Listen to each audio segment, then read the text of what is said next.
Recording start हो गया। Ravi Okay. भाई नमस्कार नमस्कार। कैसे हैं? बस यार यही कोरोना का प्रकोप है, अपने घरों में बंद है पिछले 45 दिन से, लॉकडाउन में। उस पर से मुंबई जो सबसे काफी प्रभावित क्षेत्र है, वहाँ पे हैं और एहतियात बरत रहे हैं। अभी 45 दिनों से कहीं निकलना नहीं हुआ है बाहर, घर पे ही है। दशा और देख करके समझ में आ ही रहा होगा कि क्या मामला चल रहा है। सही है, सही है। और अभी पिछले 2 दिन से तो मतलब और भी झटका पे झटका बॉलीवुड को लग रहा है।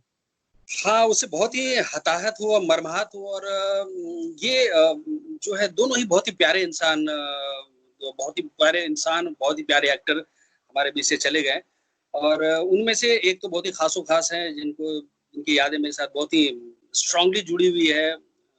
मैं इस तरह से उसको देखता हूँ कि जो इरफान खान साहब मेरे बहुत ही अजीज करीब, मतलब जिनके साथ मैंने अपने करियर की शुरुआत की है, जिनको मैं तो पान सिंह तोमर किया उनके साथ, शायद इरफान भाई के साथ ना। जी पान सिंह तोमर किया। और वो मेरे जो है करियर की पहली फिल्म थी, जो मैंने इतने बड़े लेजेंड के साथ मैंने काम किया। और बहुत ही काफी उम्दा फिल्म थी, जिसको सराहा गया काफी, और नेशनल अवार्डेड फिल्म है। तो उस लिहाज से इरफान सर का जाना मेरे लिए एक पर्सनल लॉस के समान है। और मैंने उनके साथ जो है एज अ चाचा भतीजा, वो मेरे चाचा हैं फिल्म में, पान सिंह तोमर, और मैं एज एन भतीजा बलराम सिंह तोमर हूँ। तो मुझे लगता है रियली में कि मेरे चाचा जी नहीं रहे, अब वो चले गए, तो वो रिक्तता, वो खालीपन झकझोर गया है। और मैं काफी सदमे में हूँ उस बात को लेकर के। आज थोड़ा बहुत मैं उबर पाया हूँ उससे, तो बात कर पा रहा हूँ। पूरी इंडस्ट्री ही मतलब बहुत शांत हो गई। कभी कभी कुछ अभिनेता ऐसे होते हैं जो परिवार का हिस्सा तो नहीं होते, मगर ऐसा फील हो जाता है कि उनके लॉस के बाद कि परिवार का ही कोई एक सदस्य चला गया हो, और वो इरफान खान ने प्रूव कर दिया है ना। आप देखो ना कि और किसी भी सोशल प्लेटफॉर्म पे हर एक, मतलब इनके अलावा कोई बात ही नहीं हो रही है। वो इतने जननायक थे, मतलब जन लोगों का एक्टर थे, मतलब हर एक तबके के लोगों का वो एक्टर थे।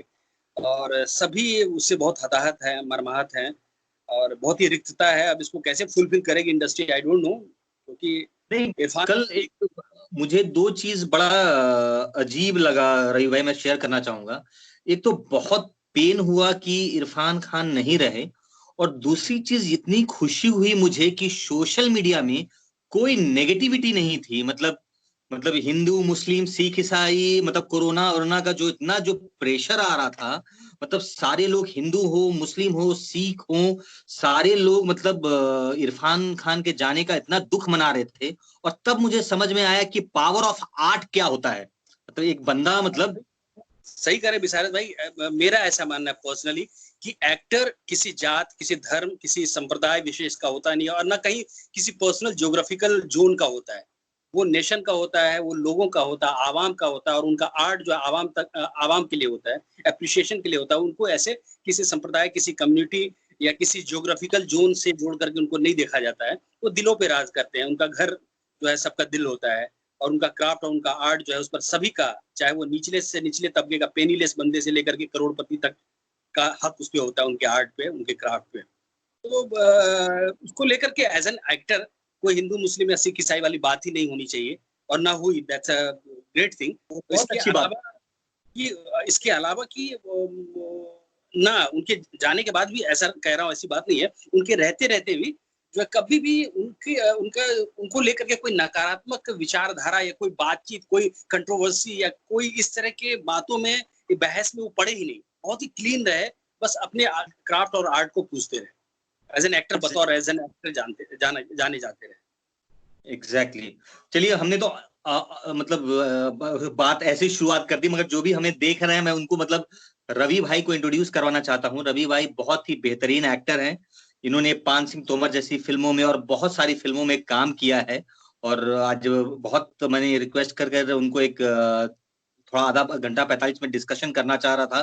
और तो इसको इस तरह से शुरुआत करते हैं रवि भाई, है ना, आपकी जर्नी को लेके बात करते हैं, कहाँ से हैं आप और अभिनय करने का मतलब इच्छा कैसे, मतलब आपके अंदर शुरुआत हुआ ये? देखिए, गाहे बगाए फिर घूम फिर के बात जो है इरफान सर पे ही आ जा रही है। मैं क्या करूं, मैं उनसे डिसएसोसिएट होके मैं अपने आप को देख ही नहीं पा रहा हूँ।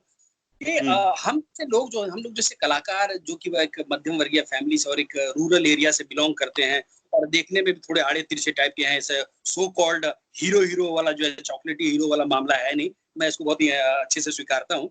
तो वो इरफान सर हम लोग के इसलिए भी आइडियल रहे हैं, जो भी एक नया बंदा इस तरह मध्यम वर्गीय फैमिली से दूर दराज गांव से आता है, थोड़ा थिएटर किया हुआ रहता है, थोड़ा ज़हीन पढ़ा लिखा होता है, तो सोचता है कि यार उनके लिए आइडियल होते हैं इरफान सर के, अरे वो हैं, वो कर सकते हैं तो हम भी कर सकते हैं। तो ऐसा ही कुछ मेरा भी था कि मैं जब इंडस्ट्री में आया था, जब मैं थिएटर करता था, तो मेरे भी आइडियल जो है इरफान खान साहब ही रहे हैं और नसीरुद्दीन शाह सर रहे हैं, ऐसे लोग रहे हैं। और इत्तेफाक की बात है कि मुझे पहली फिल्म में मुझे इरफान सर के साथ काम करने का मौका मिला।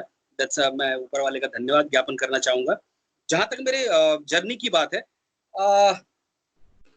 एक्चुअली मेरी माँ और मेरी नानी दोनों ही शिक्षिका हैं। मेरी नानी जी सरकारी स्कूल में टीचर थी और मेरी माँ भी सरकारी स्कूल में टीचर थी।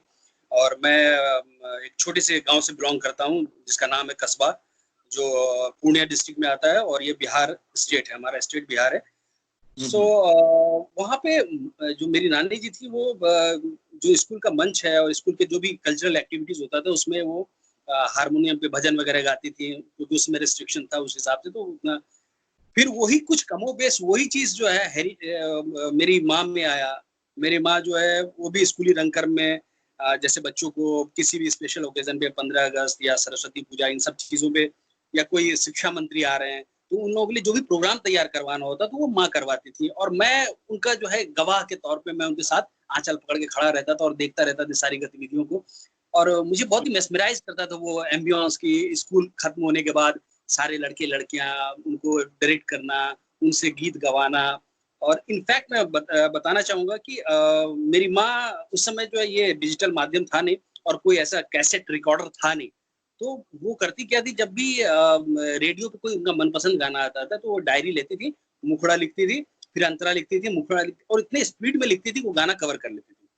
सो कहीं वो सारी चीजें जो है उनसे थाती के फॉर्म में जेनेटिकली मुझ में आया और मैंने इनको कैरी ऑन किया। बहुत लोग नहीं कर पाते हैं, मैं ऊपर वाले का शुक्रगुजार हूँ, मैं अपने फैमिली मेंबर्स का शुक्रगुजार हूँ कि उन्होंने मुझे प्रेशर दिया और मुझे इस तरह का फैसिलिटीज अवेलेबल करवाया और मुझ पे विश्वास दिखाया कि जो है मैं कर सकता हूँ। और मैंने भी अपनी तरफ से बहुत ही कोशिश की कि जो भी हर एक पौधान पे, हर एक स्टेज पे, जीवन के हर एक स्टेज पे मैं अपने आप को प्रूव करता है कि हाँ, मैं मुझ पे विश्वास करो, मैं कर सकता हूँ, मैं कर सकता हूँ।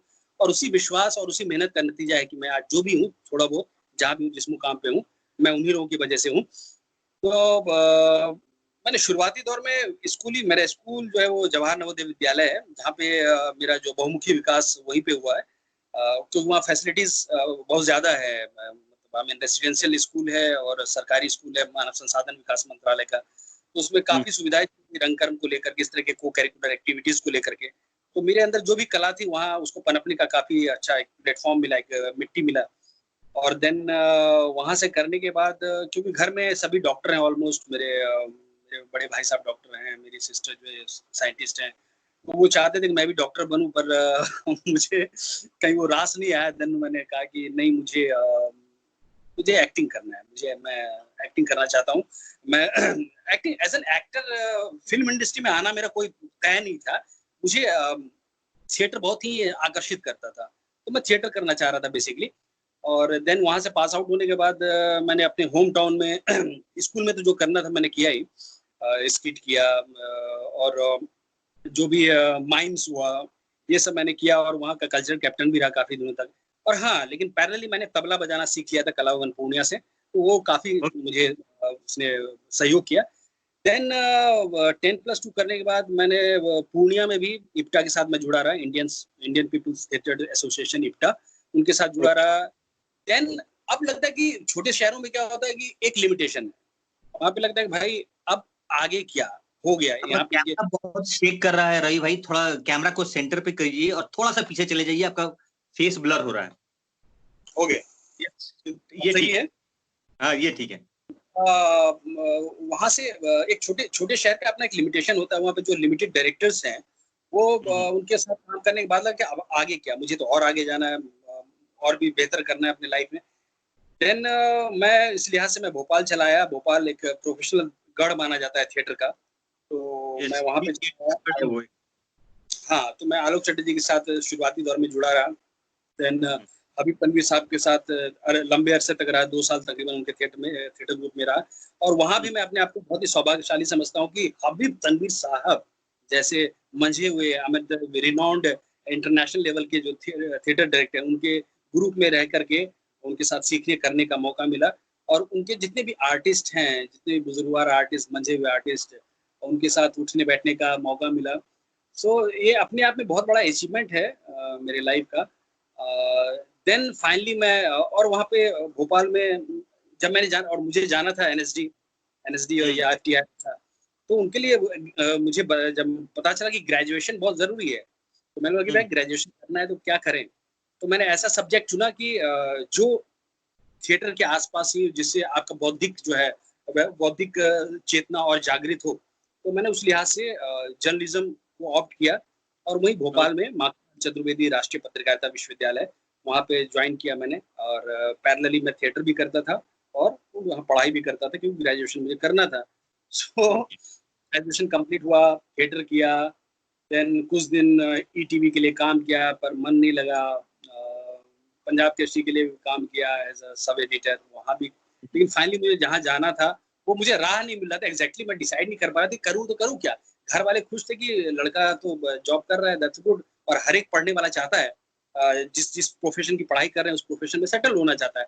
तो मैं उस प्रोफेशन की पढ़ाई करके ऑलमोस्ट सेटल हो गया था ईटीवी में।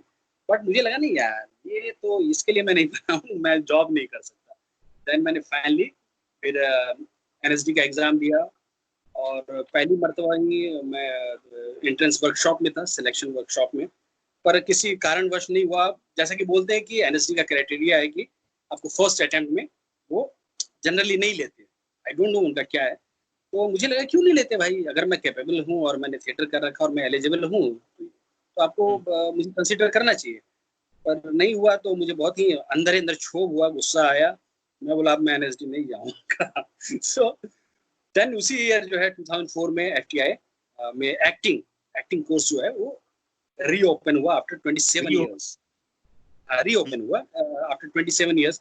लास्ट बैच थे हमारे सुरेश ओबेराय साहब, तो उनके उनके बाद 27 सालों के लिए बंद हो गया था एफटीआई। हमारी बैच से फिर रीओपन हुआ, मैंने अप्लाई किया और मुझे एक्सपीरियंस था ही एनएसडी का वर्कशॉप, इतना थिएटर सब कुछ पढ़ा लिखा था ही, तो मुझे कोई ज़्यादा मशक्कत नहीं करनी पड़ी। हालांकि वो भी एक टफ जॉब है उसमें एंट्रेंस लेना, क्योंकि ऑल ओवर इंडिया से मात्र 12 स्टूडेंट सेलेक्ट होते हैं, अब तो 10 ही सेलेक्ट होते हैं।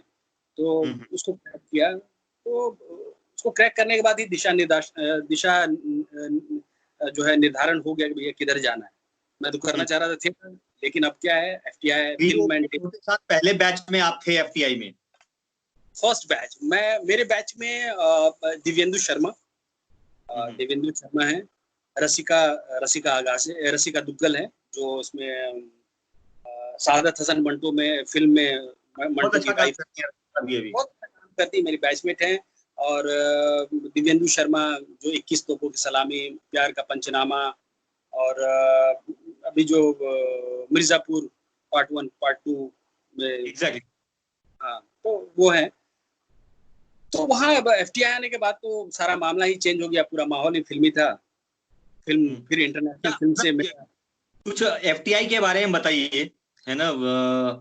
और वो जो वृक्ष है जो एफटीआई में जो सबको ज्ञान देती है जिसके अंदर में बड़े बड़े दिग्गज, इनफैक्ट कह ले कि जो इंडियन फिल्म इंडस्ट्री है उसके जितने भी पिलर्स हैं, जो दिग्गज हैं, वो वहाँ के एलुमनाई हैं, वहाँ के पास आउट हैं। तो इस लिहाज से लगता है कि मतलब कि हम सही जगह पे हैं।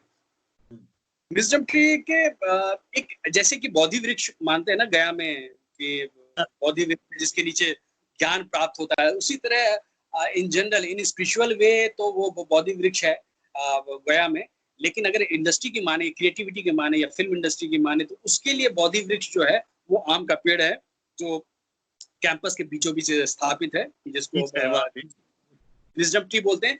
और गाहे बगाए अगर कोई भी मीटिंग होती है या कोई भी बड़ा से बड़ा सेलिब्रिटी आता है, सेलिब्रिटी वो बाहर के लिए होंगे, लेकिन जैसे वो कैंपस आते हैं वो स्टूडेंट हो जाते हैं। वहां पे संजय लीला भंसाली इनफैक्ट जब उतरते हैं अपने करोड़ों की गाड़ी से, तो पहले छू कर वो जमीन को छू करके प्रणाम करते हैं, नतमस्तक होते हैं वहां पे, तब एंटर करते हैं। और वहां गाड़ी से नहीं चलते, पैदल चलते हैं। तो उस विजडम ट्री के नीचे ही सारा चीज मुकम्मिल होता है, चाहे कोई मीटिंग हो, चाहे बैठना हो या पार्टी हो या किसी तरह का सेशन हो, वो विजडम ट्री के नीचे बैठ करके अपने आप को जो है समर्पित कर देते हैं और ज्ञान से सराबोर हो जाते हैं। फिल्मी ज्ञान, उस टेक्निकल ज्ञान और जो भी चीजें हैं, और नॉस्टैल्जिया में खो जाते हैं कि भाई कभी ये यहाँ प्रभात फिल्म इंस्टीट्यूट था, और वहां से लेकर के अडूर गोपाल कृष्णन से लेकर के फिर ऋत्विक घटक से लेकर के अभी प्रकाश झा से लेकर के संजय लीला बंसाली, डेविड धवन, राजू हिरानी, इनफैक्ट जितने भी पिलर्स हैं सारे वहां से गो थ्रू हुए, सारे स्कैन होकर के वहां से निकले। तो अपने आप में बहुत ही फक्र महसूस होता है कि भाई आप ऐसे जगह से, उस माटी से बिलोंग करते हो, उस जगह से बिलोंग करते हो, उस विजडम ट्री के छत्र छाया में आपने अपने 2-3 साल दिए हैं अपने आर्ट को सीखने के लिए। तो आई थिंक ये भी एक हबीब साहब के बाद ये दूसरा मतलब आई मीन अचीवमेंट है मेरे लाइफ में, एफटीआई है कि ये मेरे लाइफ में एक ताउम्र जुड़ा रहेगा कि हाँ भाई मैंने एफटीआई से पढ़ाई की अपनी एक्टिंग की। अब ये बताइए रवि भाई कि एफटीआई से पास आउट होने के बाद बॉम्बे का जर्नी कितना इजी था या कितना डिफिकल्ट था? मत पूछिए अब हर को लगता है भाई, अब क्या है विशारद भाई कि मैं समझाता हूँ, जब जो भी नए बच्चे आते हैं एक्साइटमेंट में आते हैं, 2-4 प्ले कर लिया और 1-2, क्योंकि आजकल डिजिटल युग है, हर एक के हाथ में मोबाइल है, हर एक के घर में कैमरा है, और ये बहुत ही जो है ना ये वायरल हो गया है जगह जगह, टिकटॉक से लेके कुछ डाल देते हैं कुछ, तो उनको लगता है कि वो एक्टर है, उन्होंने एक्टिंग की। एक्टिंग क्या होता है? कैमरे के सामने जो किया वो एक्टिंग किया, किसी की मिमिक्री कर दी, थोड़ा सा इमोशनल एक्सप्रेशन दे दिया, हो गया एक्टिंग, ये तो है, लाइंस बोल दिया, ये तो एक्टिंग है। लेकिन उनको पता नहीं कि एक्चुअल एक्टिंग जो दिख रहा है उसके बियॉन्ड का काम कितनी तैयारी हुई है, प्रोसेस कितना डिफिकल्ट है, प्रोसेस। ये तो फाइनल रिजल्टेंट दिखता है आपको 30 सेकंड में या एक टेक में, जो वो 30 सेकंड में आपको जो जादू दिखता है, उस जादू के पीछे कितने साल, वो 30 इयर्स जो उनका लगा है, वो आप नहीं देख पाते, इसलिए वो इजीली हो जाता है, यूं हो जाता है। इसी संदर्भ में मैंने इरफान सर से पूछा था, सर जब मैं फिल्म कर रहा था तो लगता है भाई एक्टिंग, तो एक्टिंग मतलब कुछ करना है, किसी ने एक्शन बोला है तो कुछ तो भी करना है, एक्टिंग मतलब एक्टिंग जो है रोजमर्रा की जिंदगी से अलग होता है। मैं बोला सर आप करते हो तो लगता ही नहीं कि आप एक्टिंग कर रहे हो, और जब मैं मॉनिटर पे देखता हूँ तो इतना सहज, इतना नेचुरल, इतना मेस्मराइज और जादुई लगता है, ऐसा कैसा? हम लोग तो इतना एफर्ट लेना पड़ता है और मतलब वो एफर्ट दिखता है। बोले कि एक्टिंग इस तरह का होना चाहिए जैसे कि पानी में थिरे हुए पानी में बत्तख का तैरना, ऊपर से देख के कोई कैलकुलेट नहीं कर पाता कि कितनी तेजी से पानी के अंदर उसका पांव चल रहा है। तो as a performer, as an actor, आपका परफॉर्मेंस भी वैसा ही होना चाहिए जैसे कि थिरे हुए पानी पे तैरता हुआ बतख, और अंदर आपकी एक्टिविटीज कितनी तेजी से चल रही है, आपका जो आर्ट है, आपका जो टूल्स है, आपने उसको कैसे कोऑर्डिनेट किया है और तब ये डिलीवर कर पा रहे हो, ये किसी को नहीं दिखना चाहिए। तो वो जो आर्ट है, वो जो अंदर का कोऑर्डिनेशन है, अपने टूल्स को इस्तेमाल करने वाली बात है, उससे अनभिज्ञ है अभी के न्यू जनरेशन में। और उनको लगता है क्या कैमरे के सामने जो किया वही तो एक्टिंग है, टिकटॉक कर दिया, इतने मिलियंस पहुंच गए लाइक्स, तो वही तो एक्टिंग है।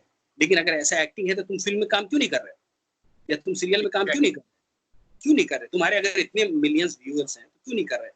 तो दैट्स अ डिफरेंट, वो अलग बात है, उसको समझना पड़ेगा।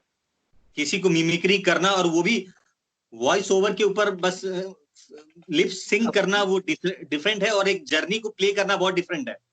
हाँ तो इस लिहाज से कि जब मैं वहां से पास आउट हुआ था तो मुझे लग रहा था कि भाई इतना थिएटर किया है, एफटीआई से हूँ जहाँ से एक इतने दिग्गज आए हैं, चाहे वो रजा मुराद साहब करके जो है अपने विनोद खन्ना जी से लेकर के मिथुन चक्रवर्ती, शत्रुघ्न सिन्हा और अपना बतेरे एक्टर वहां से पास आउट हुए हैं, और हम निकले हैं उन्हें 11 रत्नों में से एक। आते साथ तो हम तोप दाग देंगे, लेकिन जब ग्राउंड रियलिटी से पाला पड़ा तो पता चला कि यार ये मुंबई है बेटा, ये मुंबई अपने तरीके से आपको जर्नी सिखाती है। आप आते हैं वहां से 120 के स्पीड में फड़फड़ाते हुए, और यहाँ पे स्पीड ब्रेकर्स इतना है कि आपको डीएक्सीलेट होकर के 0 पे आना पड़ता है। और देन मुंबई आपको अपने पैरामीटर पे कसती है। क्या आप उसके साथ कोप अप कर पा रहे हो? क्या आपके साथ उसके साथ को एग्जिस्ट कर पा रहे हो? मुंबई के वातावरण, मुंबई के जो कार्य पद्धति है, शैली है, स्टाइल है, वर्किंग स्टाइल, उसमें आप एडजस्ट कर पा रहे हो? तब वो अलग-अलग टेस्ट लेती है। टेस्ट लेने के बाद, परीक्षण के बाद, तब वो अपना रिजल्ट जारी करते हैं, भाई whether you will be able to live here, और आपको छोड़ देना चाहिए, ऐसा वो डिसीजन देती है। उसके बाद भी आपको उसके डिसीजन को खारिज करके यहाँ रहना है तो रहिए। आपके पास पैसा है, 5,000 रुपए, 10,000 रुपए, 15,000 रुपए, वो तो आप कहीं भी लाठी लेके खड़ा रहिए किसी भी सीरियल के एक एपिसोड में, तो 5,000 तो मिल ही जाने हैं, तो आप तो जिंदगी गुजार लोगे। लेकिन जो आप सपना देख के आए कि भाई वो हाथ में जो है ब्लैक गर्ल होगी, ठीक है, आपको जो है एज अ आपको इससे इनॉग्रेशन करवाया जाएगा, आपको अलग अलग पार्टीज में बुलाया जाएगा, रेड कारपेट पे चलेंगे आप, तो वो फिर पूरा नहीं हो पाएगा। उसके लिए एक शिद्दत के साथ एक एक एक जो है ना, अपने आप को हवन करना पड़ता है, अपने आप को स्वाहा करना पड़ता है, अपने आप को जो है होम करना पड़ता है, और जिंदगी को मतलब सब छोड़ दो। कहते हैं ना कि आप घर जला के तमाशा देखने वाली बात है।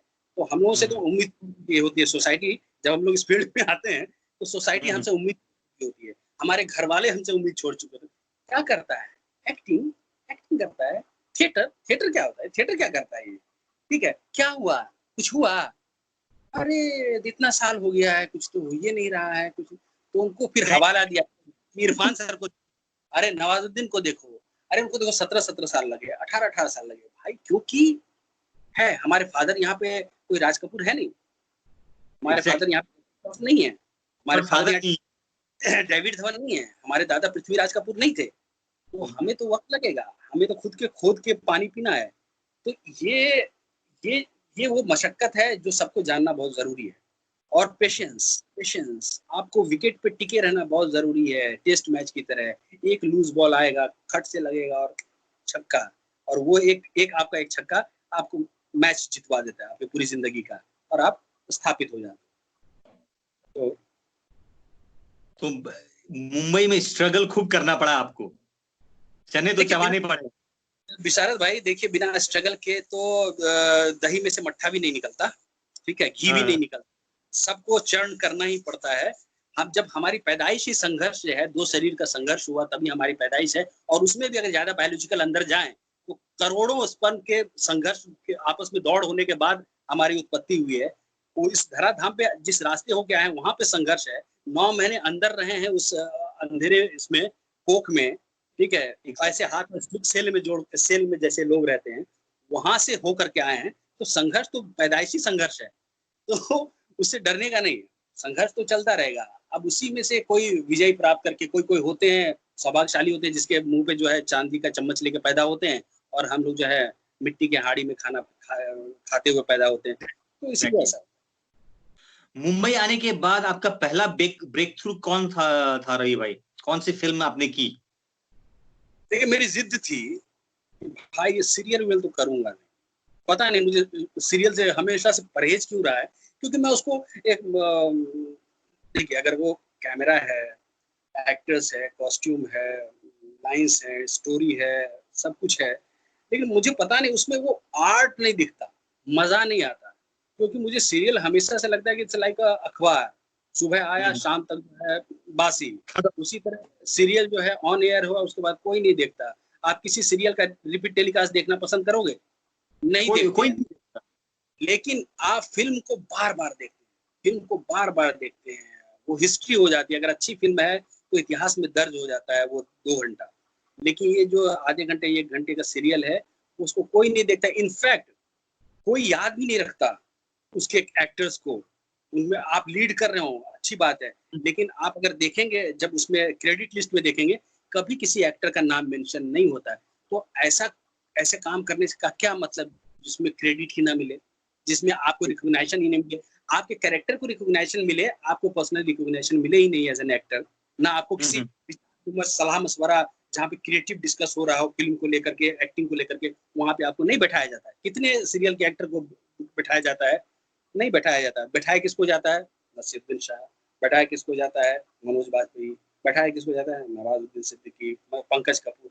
इन लोगों को बैठा करके बात होती है कि भाई हाँ एक्टिंग पढ़िए, एक्टिंग बताइए, एक्टिंग बोलिए। लेकिन सीरियल के किसी, और सीरियल गया, एक्टर गायब। सो ये तो मैंने जो है सीरियल से इस तरह, इसलिए मुझे बहुत बुरे परहेज रहा। हालांकि जब क्या होता है, हैंड टू माउथ हो जाता है, लोग जब इस तरह का प्रॉब्लम आता है तो फाइनली उसको करना पड़ जाता है। लेकिन ऊपर वाले की दया से मेरे साथ कभी इस तरह का सिचुएशन आया नहीं। वो परिवार वालों का मैं धन्यवाद ज्ञापन करना चाहूंगा कि उन्होंने इस तरह से मुझे संभाल के रखा। और मैंने अपने जिद पे, अपने शर्तों पे फिल्में ही की है मोस्टली।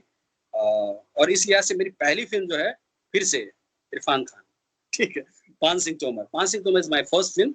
और प्रोमिनेंट रोल है वो आपका, मतलब अगर जिन भी लोगों ने देखा है पान सिंह तोमर, तो वो जो मुझे अभी भी याद है जब ये रिलीज हुई थी, और बहुत मुश्किल से पान सिंह तोमर रिलीज हुई थी, और मैं इन्फिनिटी में ये फिल्म देखने गया था, और वो आपका कैरेक्टर दिमाग में रहता है। वो भले ही इरफान भी है उसमें, है ना, नवाज भी है ना, मगर वो कैरेक्टर जो है वो बहुत दिमाग में बैठा रहता है।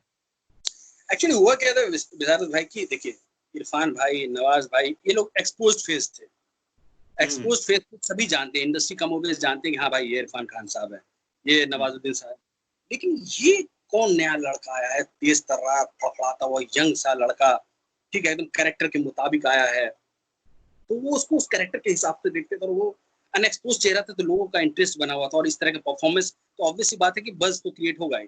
और मैं चाहे लाइफ में कितनी भी बेहतरीन और बेहतरीन फिल्में कर लूं, लेकिन मेरे लिए हमेशा पान सिंह तोमर ही माय बेस्ट फिल्म वो रहेगी, जिसकी वजह से मैं जो कुछ भी होऊंगा फ्यूचर में उन्हीं की वजह से होऊंगा, और अब भी जो कुछ भी हूँ उसी की वजह से हूँ। और पान सिंह तोमर तोमर आप मिली कैसे रवि भाई? मतलब ये थोड़ा सा मैं जानना चाहूंगा कि संघर्ष। कास्टिंग के लिए तो बहुत लोग थे, है ना, तो ये फिल्म में मतलब आपकी एंट्री कैसे हुई? देखिए मतलब इसको लेमैन की तरह से समझा जाए कि ये भाई आपको ऑडिशन कहते हैं, जनरली के लोग कि ऑडिशन से काम नहीं मिलता। लेकिन हम्म उस समय क्या था, ये सब कास्टिंग एजेंसी वगैरह नहीं था। तो अभी देख रहे हैं कि 313 कास्टिंग एजेंसी है, और जो कास्टिंग डायरेक्टर हैं वो सिरमौर बन के घूम रहे हैं, एकदम सो कॉल्ड गॉडफादर बन के घूम रहे हैं, लाजमी है। बट हमारे समय में ऐसा कुछ था नहीं, और मैं सवालशाली रहा इस मामले में भी कि सीधे उस समय होता था कि 1-to-1 डायरेक्टर से मुलाकात होती थी, वेदर यू आर इन और आउट, ये डिसाइड उस समय उसी समय हो जाता था। अभी ऐसा लगता है एग्जाम दिया है, प्रीलिम्स दिया है, फिर मेंस बाकी है, फिर इंटरव्यू बाकी है, फिर रिजल्ट आएगा, ऐसा ऐसा। उस समय रिजल्ट तुरंत के तुरंत ऑन द स्पॉट, तुरंत दान महाकल्याण। तो हम्म उस समय हिमांशु धुलिया साहब फिल्म बना रहे थे, और डाकू बेस्ड फिल्म थी। और तो कुछ लोगों ने कहा कि भाई तू, तेरा फेस जो है बड़ा रफ एंड टफ है, और वो एक नया फेस ढूंढ रहे हैं, नया फेस ढूंढ रहे हैं जिसमें कि जोशो खरोश से भरपूर थिएटर किया हुआ होना चाहिए बंदा, और चेहरा थोड़ा इंटरेस्टिंग होना चाहिए, वगैरह वगैरह। तू क्यों नहीं जाता उनसे मिलने के लिए? मैंने कहा कि यार ऐसे कैसे मिलेंगे, वो डायरेक्टर हैं भाई, बड़े डायरेक्टर, हासिल डायरेक्ट किया उन्होंने, बैंडिट क्वीन में भी रहे हैं, अब कैसे मिल लेंगे? तो मैंने कहीं से जुगाड़ करके, जो एफटीआई का थोड़ा बहुत प्रभाव था, तो मैंने जुगाड़ करके उनका नंबर जुगाड़ करके मैंने जो है डरते सहमते कि कैसे सिंटेक्स कैसे बनाऊं, क्या टाइप करूं, कैसे टेक्स्ट करूं कि एक ही इसमें पढ़ ले और बुला ले कम शब्दों में। तो मैंने उनको टेक्स्ट किया कि सर ऐसा ऐसा है, I am an actor from FTI है, और ऐसे ऐसे from Bihar, I want to meet you. तो तो फिर वो उनका रिप्लाई आ गया, रिप्लाई हाँ मिलते हैं। तो मैं गया मिलने, देखे अपने पाँव तक, उनको क्या मामला, जमा नहीं जमा, बोले ठीक, बड़ा बढ़िया। बोले ऑडिशन दोगे? हाँ सर देंगे। देंगे सर, क्यों नहीं देंगे। फिर उन्होंने खुद से अपना कैमरा खुद हैंडल करते हुए उन्होंने बाकायदा मेरा ऑडिशन लिया। ये लाइट थोड़ा इधर लो, ये ऐसा लो, इधर लो, ठीक है, अपने हिसाब से करो, कैरेक्टर ये है, ऐसा ऐसा है, करो क्या करते हो, इम्प्रोवाइज करो। फिर बोले भाई इसमें ये ऐड कर दो, सिचुएशन में थोड़ा सा ये चेंज ला दो, ये ट्विस्ट ला दो, अब क्या करोगे, अब ये। तो ऐसा करते करते कम 1.5 से 2 घंटा मेरा ऑडिशन चला। तो उन्होंने फाइनली बोला कि Ravi, I am very happy with your performance and I definitely do something for you. तो मन में थोड़ी सी राहत हुई कि चलो पसंद आया, कुछ तो देंगे, कुछ तो आया मेरा काम। पसंद आया। और उनके बोलने का मतलब कुछ तो करेंगे, उनको आंखों में दिख जाता है, इतना तो ऑब्जर्वेशन है ही। तो मुझे लगा कुछ तो मिल गया बाबा।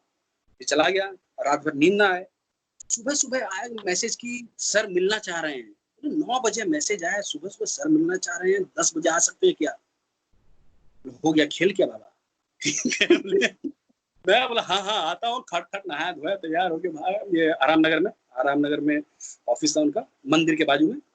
हाँ हाँ जाके सबसे पहले मंदिर में जो है माथा टेका, भैया सुन लेना गुरुजी, गणपति जी का मंदिर है, आपको भी याद होगा जैसे हम लोग घुसते हैं हाँ, आराम नगर। एग्जैक्ट रामनगर बस 2 में। घुसेंगे मंदिर से जस्ट लेफ्ट हैंड साइड में उनका पुराना वाला ऑफिस होता था, जिसमें वो बांस का झाड़ वाड़ लगा हुआ। तो मैं भैया पहले वहाँ हाजिरी लगाई, पप्पा के दरबार में पहुंचा, वहाँ बैठा। हमने कहा कि अगर बैठा रहूंगा तो इंप्रेशन जमना चाहिए ना बाबा, लगे कि एक्टर से बात हो रही है। तो मैं चौड़े में कुर्सी में बैठा, पाँव पे पाँव चढ़ा करके, उस समय क्लासिक माइल्ड पीता था, क्लासिक माइल्ड लगाया और एकदम पूरे मूड में। उधर से सर आए, उठा, हल्का हल्का हिल रहा था, थोड़ा सा सिगरेट फेंका, बुझाया, जब तक पास आए बोले हाँ, बोले अंदर आओ। फिर गए, वहाँ बातचीत हुई। उन्होंने कहा ये देखो पूरा रिसर्च वर्क से भरा पड़ा था पूरा वॉल, 5 सिंह तोमर का, 5 सिंह तोमर, ये एथलीट, ये वो। तो बोले 5 सिंह तोमर का नाम सुने हैं? नहीं सर नहीं सुना है। अच्छा कोई बात नहीं, बहुत लोग नहीं जानते हैं। तो बोले ये कौन है 5 सिंह तोमर? बोले हाँ ये कौन है? बोले कि नहीं जानते। बोले ये उनका भतीजा है। बोले होगा। तो बोले ये रोल तुम कर रहे हो बलराम सिंह तोमर। पाँव के नीचे से जमीन से हट गई खट्टाक से, लेकिन अपने आप को संभाला, अपने आप को संभाल, कंट्रोल किया, कंट्रोल कंट्रोल कंट्रोल। हम बोला ओके, मैंने वैसे जाहिर किया कि मुझे कोई फर्क नहीं पड़ा, ओके सर थैंक यू। उसके बाद बोले कि बाद बाकी मामला, बोले प्रोडक्शन से मिल लो, इनसे मिल लो, इनसे मिल लो। और देखो ये कैरेक्टर जो है जिंदा कैरेक्टर है, लाइव कैरेक्टर है। इसका जो है एक इंटरव्यू मेरे पास है, वो देख लो, लेकिन इसको मिमिक्री या कॉपी नहीं करना। तुमने जो ऑडिशन भी किया था, जो टेम्परामेंट है आपका, बस वही मेंटेन रखो। एक गुस्सेल सा बंदा है, खाता है भर भर के, और उसको हर एक बात पे गुस्सा आता है, दैट्स इट। और एनर्जी, मतलब ओके सर। तो बात ऐसे बनी, उसके बाद घर बाहर निकला, गणपति बप्पा को फिर तो दोबारा अटेंडेंस लगाया, थैंक यू बोला, घर पे फोन लगाया, सब कुछ हैप्पी हैप्पी। और उसके बाद से सही मैंने मतलब आई मीन, हाँ लेकिन मामला तब फंसा था जब फिल्म करने के बाद फिर से 3 साल तक वो रिलीज नहीं हुआ। बहुत पेशो पेश में, उस समय नवाजुद्दीन सिद्दीकी साहब, नवाजुद्दीन सिद्दीकी नहीं थे, ठीक है। नहीं थे। हाँ तो लेकिन उस फिल्म भी मतलब नवाज नवाज नहीं था जो नवाज आज हम जानते हैं। हाँ, नवाजुद्दीन सिद्दीकी साहब नहीं थे, नवाज थे। हाँ, हाँ। तो नवाज भाई जो है, उसमें भाई साहब थे, नवाज भाई जो है, तो उनके उनसे मिलना जुलना होता ही था। तो मैं उनसे मिला बीच में, जब फिल्म रिलीज नहीं हो रही थी, बहुत पेशो पेश में था, और जो है माली हालत गड़बड़ हो रहा था, जो भी वहां से मिला था धीरे धीरे खर्च होने लगा। जब खत्म हो गया तो मैं फड़फड़ाया, नवाज भाई से मिलने गया। मैं मिलने जाता था, वो यहाँ पे जोरा घाटी में रहते थे, यारी जोरा घाटी। तो बोला भाई क्या हुआ? बोला भाई यार ऐसे ऐसे हालत है। क्या है? बोला देख भाई, एक ही चीज याद रखना, चाहे बड़ा पाव खा ले, तेरे को जो करना है कर ले, लेकिन अपने आप को मुफ्त में खोना मत, क्योंकि मैंने तुम्हें देखा है परफॉर्म करते हुए, अपने आप को बचा के रख। ये बात मैंने उनको बचा के रख। और जैसे भी हुआ, वेट किया, बीच में और भी फिल्में की, तो उनका 5 सिंह का हवाला दे देंगे कि सर मैंने किया थोड़ा थोड़ा किया। और ये जब रिलीज हुई तो शुरू का शुरुआती बस तो उतना अच्छा नहीं था, लेकिन माउथ टू माउथ जब बातें चली, और ये फिल्म जो है माइलस्टोन हो गया, नेशनल अवार्ड मिला, 2 नेशनल अवार्ड मिला, उसके बाद से चीजें दुरुस्त हो गई और एक पहचान मिल गया कि हाँ भाई रवि भूषण भारती एक एक्टर है, इसको काम दो। उसके बाद लगातार मैं काम कर ही रहा हूँ, और चूजी हूँ काम के मामले में, चुनिंदा काम कर रहा हूँ, कुछ भी अगड़म बगड़म इधर से उधर का काम मैं लेता अभी नहीं। तो बहुत सी फिल्में हैं जो आपकी शायद आने वाली हैं। मैंने ये स्प्रिंग थंडर भी देखा, मुझे बहुत अच्छा लगा। उम्मीद करते हैं कि उसकी रिलीज बहुत अच्छी हो, है ना। बहुत अच्छा काम है उसमें आपका। Thank you so much. Spring thunder कायदे से ये फिल्म, ये महज एक फिल्म नहीं है। इसको अगर हम फिल्मी कैलकुलेशन, फिल्मी पैरामीटर के हिसाब से देखें, फिल्मी मैथमेटिक्स के हिसाब से देखें, तो ये सिंपल एक फिल्म नहीं है। और सही मायने में, क्योंकि मैं इस बात का गवाह रहा हूँ, इस फिल्म के बनने का जो प्रोसीजर है, वो फिल्म का जितना भी मैथमेटिक्स है उसको तोड़ करके बना है। एग्जैक्टली चाहे ये मैं वही मतलब उस दिन भी बात कर रहा था कि अगर स्प्रिंग थंडर को एक डिसेंट रिलीज भी बन जाए तो फिल्म बनाने का जो लोगों का थॉट प्रोसेस है वो एक बार डेफिनेटली ब्रेक हो जाएगा। एक्चुअली होता है ना कि कुछ कुछ पाथ ब्रेकिंग चीजें होती है। हम हमेशा से पढ़ते आए हैं कि भाई 2 + 2 = 4, तो पूरे कायनात के मन में है कि 2+2=4 ही होता है। तो फिल्म मेकिंग का भी एक मैथमेटिक्स है कि ऐसे होगा, ये होगा, वो होगा, तभी फिल्में बनेंगी। तो ये फिल्म जो है इन सारे मैथमेटिक्स को तोड़ता है और तोड़ा है। तो कायदे से अगर ये फिल्म को मास तक पहुंचेगी या फिल्म फेटर्निटी तक पहुंचेगी, तो मुझे उम्मीद नहीं, पूरा विश्वास है कि आने वाले दिनों में जो फिल्म के स्टूडेंट्स हैं, उनको इस फिल्म का हवाला देकर के उनको पढ़ाया जाएगा।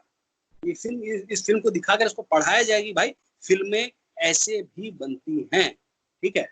आपको सब कुछ, सारी सुख सुविधाएं आपको दे ही दी जाए, सब कुछ मुकम्मिल करवा ही दी जाए और पैसा भी भरपूर और दे दिया जाए मन माफी, तब आपने अपने ड्रीम को अचीव किया। तो क्या अचीव किया? लेकिन वो सब नहीं रहने के बाद भी आप जो कहते हैं ना कि आवश्यकता ही आविष्कार की जननी है, तो कैसे चीजें विदाउट मतलब डेफिशिएंसी में, आई मीन जब आपके पास स्कार्सिटी होती है तो आप चीजें कैसे डिवाइस करते हो, ये फिल्म, और उसमें बेहतर करने की कोशिश करते हो। ये फिल्म उस चीज का एग्जाम्पल है। और ये फिल्म जनरली फिल्म जो बनती है 22 दिन में, मिनिमम 22 दिन में, या 1 महीने में, 1.5 महीने में, 2 महीने में, 3 महीने में, 4 महीने में, नहीं, ये फिल्म बनी है 5 साल में। 5 साल सुन के थोड़ा हैरत लगता होगा। हाँ, डेफिनेटली मैं जानता हूँ वो पूरा प्रोसेस है ना। आप उनके डायरेक्टर साहब से, जो श्रीराम डाल्टन साहब से अच्छी तरह से जुड़े हुए हैं, तो उनके साथ आपने वर्कशॉप भी किया है नेतरहाट में। वही नेतरहाट का आसपास का एरिया जहाँ पे हम लोगों ने शूट किया है, और इस मामले में आप भी सौभाग्यशाली हैं कि आपने उस जगह का दर्शन किया और उनके साथ जो है टाइम स्पेंड किया है। अच्छी बात है। तो रियल लोकेशन पे शूट हुआ है, और शूट का प्रोसीजर पूरा, इसको कह लें कि इट्स लाइक यू नो, जो ये फोटोग्राफी होता है, फॉरेस्ट फोटोग्राफी, ज्योग्राफिकल, जो ये नेशनल ज्योग्राफी वाले जैसे करते हैं कि सिचुएशन खुद से क्रिएट नहीं करते हैं, सिचुएशन को होने देते हैं, उसके अकॉर्डिंग वो मचान पे बैठे रहते हैं, कैमरा लेके बैठे रहते हैं कि सिचुएशन होगा और हम कैप्चर करेंगे। तो ये उस प्रोसीजर से एक फिल्म फोटोग्राफी, जंगल फोटोग्राफी की तरह ये फिल्म है। हमने सिचुएशन ज्यादा क्रिएट नहीं किया, सिचुएशन को घटित होने दिया गया है, और हम उसमें इनकॉर्पोरेट करके अपने एक्टर को पुश करके उसको हमने कैप्चर किया है। सो ये फिल्म काफी रियलिस्टिक फिल्म है, बहुत ही रस्टिक फिल्म है, और फिल्म से ज्यादा एक ये आंदोलन है, एक क्रांति है ये फिल्म। और लेकिन क्या है कि फिल्म फिर वही बात आ जाती है, मैथमेटिक्स, फिल्म का मैथमेटिक्स ही इसके आड़े आया हुआ है इसके रिलीज होने में, कि उसका मैथमेटिक्स के मुताबिक आपको डिस्ट्रीब्यूशन और बस क्रॉसिंग फिंगर कि रिलीज अच्छा मिले इस फिल्म को। अब देखिए उस पे तो लगे हुए हैं, क्या है, हम तो एक्टर हैं, हमारा काम है अपने हिस्से का काम करके हम तो फारिग हो चुके हैं। अब जो दारोमदार है वो डायरेक्टर और प्रोड्यूसर पे ज्यादा है, हमारे हिस्से का हमने काम अपने ईमानदारी से हमने कर दिया है। अब उनको सोचना होगा, उनको करना होगा, और अगर हो जाएगा तो सबका भला होगा। इनफैक्ट मेरे अच्छे कामों में से एक काम और भी गिना जाएगा। बहुत अच्छे कामों में से एक काम होगा वो। बिल्कुल, बहुत ही स्ट्रॉन्ग कैरेक्टर है, बहुत ही रेवेलियस कैरेक्टर है, और उसके आने से जाहिर सी बात है फायदा तो होगा ही। मैं उम्मीद करता हूँ कि जो एफर्ट लिया जा रहा है उस फिल्म को रिलीज करने के लिए, उस फिल्म को वहां तक पहुंचाने के लिए जहाँ की उसको होना चाहिए, तो वो जल्द से जल्द कामयाब हो। और मैं ये तो यही प्रे करता हूँ और उम्मीद करता हूँ कि जल्द ही ये पॉसिबल हो पाएगा, क्योंकि ये कोरोना वगैरह जो भी चल रहा है पैंडेमिक, लॉकडाउन शुरू हो पहले, हाँ, ये खत्म होने के बाद इसमें कुछ गर्माहट आएगी और चीजें बनती दिख रही है मुझे। मैं बहुत होपफुल हूँ इस फिल्म को लेकर के, ये वाकई बहुत समय के साथ हर मीडियम चेंज होता है। अभी आपने नेटफ्लिक्स के लिए एक बहुत अच्छा वेब सीरीज में काम किया, जामतारा, है ना? और वो देखने के बाद मतलब कुछ सीरीज ऐसे होते हैं जो जैसे फिल्म होती है, जैसे कि आप देखने के बाद 2-3 घंटा घूमता है दिमाग में, तो जामतारा भी एक ऐसा सीरीज था कि बहुत सिंपलिसिटी से, बहुत मतलब हर एक्टर्स, है ना, मुझे लगता है कि आपके सिवाय जितने भी एक्टर्स थे वो सारे नए थे और सबने इतना बेहतरीन काम किया है। और जो आपका कैरेक्टर है जो आप प्ले करते हैं, प्रेस रिपोर्टर का जो हेड है, और जिस तरह से आप सरप्रेस करना चाहते हो, तो इतना सिंपल और इतना पावरफुल लगता है। जामतारा के बारे में कुछ मतलब आप डिस्कस करना चाहेंगे? बिल्कुल, सबसे पहले तो मैं ये बता दूं कि वेब सीरीज को लेकर के जो मानसिकता है लोगों में कि भाई वेब सीरीज मतलब कि थोड़ा ओपननेस इन टर्म्स ऑफ नग्नता, और जो है वल्गरिटी, चाहे वो वर्ड्स को लेकर हो, डायलॉग्स को लेकर के हो। प्लेटफॉर्म ही मतलब गंदगी से भर गया है। हाँ, तो वेब सीरीज कहने के साथ ही आपके जहन में ऐसी ही बात आती है कि भाई ये पब्लिक, मैं अपने बच्चों के साथ, अपने घर परिवार के साथ नहीं देख सकता हूँ, इसमें नग्नता होगी, फुहड़ता होगी, या जो है गाली गलौज उस लेवल का होगा। हालांकि इसमें भी है, लेकिन ये आम बोलचाल की भाषा में, जो जनरल हम लोग गाली गलौज करते हैं, तो वैसा ही है। इतना ज्यादा वल्गर नहीं है, मतलब फिजिकल वल्गरिटी कहीं पे भी है उस तरह से नहीं है जो कि आप घर परिवार के साथ नहीं देख सकते हैं। तो सबसे पहले इसने वेब सीरीज के इसको तोड़ा है, जो उसका इमेज है कि वेब सीरीज जो है सिर्फ इसी तरह की होती है, चाहे सीक्रेट गेम्स की तरह के लेवल का भी जो वो भी उसी तरह का है। तो पहले वो तोड़ा गया। दूसरी बात मैं जो कहना चाहूंगा विशाल भाई की, इसमें मैं, अमित सियाल और दिव्येंदु भट्टाचार्य, इन 3 एक्टर के अलावा जितने भी एक्टर हैं वो सबका पहला प्रोजेक्ट है, सब न्यू कमर हैं। और कमाल की बात यह है कि सब कुछ डिपेंड करता है डायरेक्टर पे। तो डायरेक्टर जो हमारे सौमेंद्र पदी जी हैं, बुधिया सिंह बॉर्न फुर्रन डायरेक्ट किया नेशनल अवार्डेड फिल्म है, इतने मतलब क्लियर है, मतलब आई मीन क्रिस्टल क्लियर है अपनी चीजों को लेकर के, और इतने जहीन इंसान है, बहुत ही हम्बल, और उनको पता है कि उनको क्या करना है और कैसे होना है। तो उन्होंने लिबर्टी दी। और जितने भी नए बच्चे हैं उनका उनका जो है 2 महीने तक वर्कशॉप चला, बाकायदा वर्कशॉप चला, और उसी का फलाफल है, उसी का रिजल्ट है कि इतनी सहजता से आपको दिखता है और नेचुरल लगता है पूरा। और जहां तक मेरे कैरेक्टर एज अ एडिटर समय उजाला, जो मीडिया,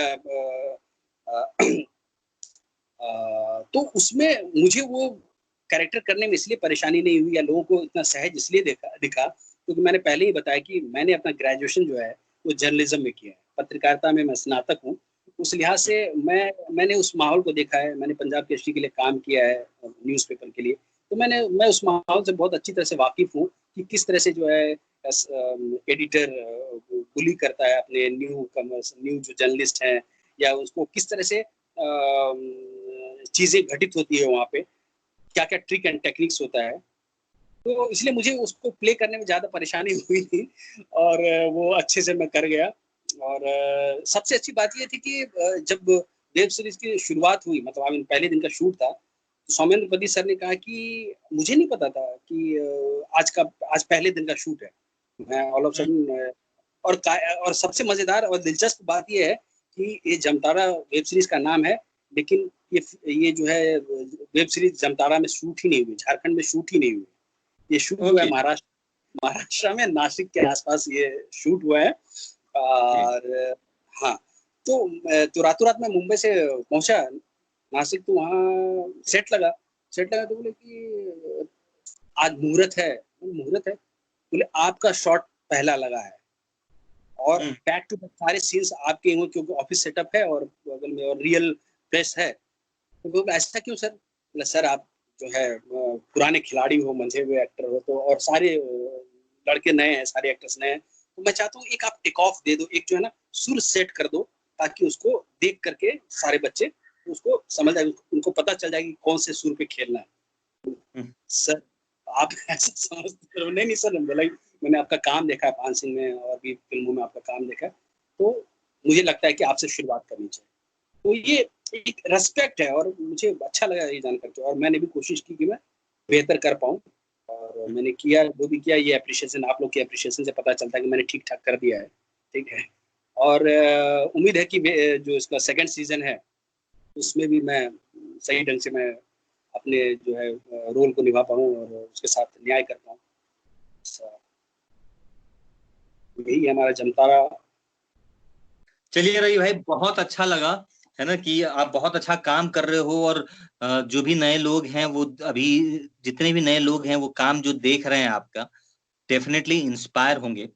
और मैं उम्मीद करता हूं कि जल्दी ये लॉकडाउन खत्म हो, सारी चीजें अच्छी हों, और लॉकडाउन मैं ये भी चाहता हूँ जल्दी खत्म हो। उसके पीछे जो मेरा एक्साइटमेंट ये है कि मेरी एक बहुत ही धमाकेदार फिल्म आ रही है, और उसके बारे में आपको जानकारी है या नहीं, आई डोंट नो, बट नहीं वो नहीं, फिल्म बताइए।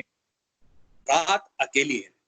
रात अकेली है, ये फिल्म बहुत बड़ी फिल्म है, ये RSVP की फिल्म है, रोनी स्क्रूवाला की, जिसमें मैं as a main negative main villain मैं आ रहा हूँ। वो भी नवाजुद्दीन सर के अपोजिट, नवाजुद्दीन सिद्दीकी, राधिका आप्टे, हिमांशु धूलिया, इला अरुण, आदित्य श्रीवास्तव और स्वानंद किरकिरे, ये ऐसे सरीखे एक्टर्स हैं उसमें, और मैं उसमें एज अ मेन विलेन आ रहा हूँ। चलिए, बहुत बहुत बधाई इसके लिए।